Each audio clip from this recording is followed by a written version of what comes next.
kau rasa yang kau pernah kata? Bila kau rasa yang kau pernah kata? Bila kau rasa yang kau pernah? Karena sabar dulu aku.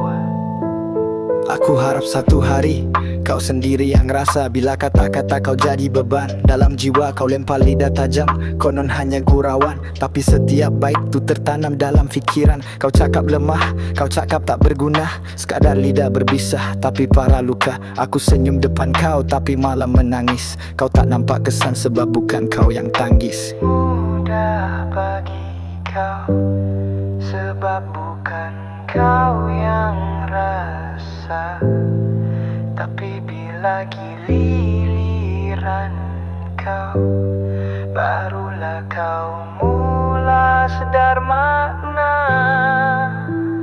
Bila kau rasa apa yang kau pernah kata, bila dunia gelap dan tak ada siapa nak belah, bila suara sendiri pun jadi racun berbisa, masa tu baru kau faham luka tak selalu berdarah.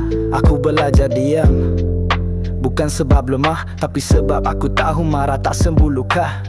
Kau hentam mental aku tanpa ragu. Sekarang kau terjatuh baru nak tahu rasa malu.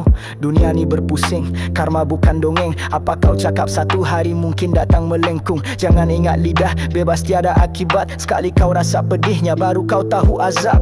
Mudah bagi kau sebab bukan kau yang rasa, tapi bila giliran kau, barulah kau mula sedar makna.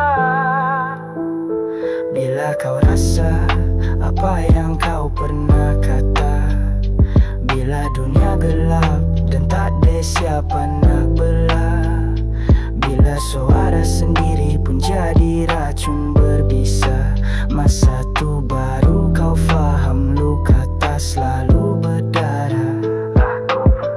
Kau cakap orang gagal sebab malas, kau gelak bila orang sedih dalam kelas, tapi bila hidup kau sendiri tergelincir, barulah kau tahu mulut tu bisa racun terakhir.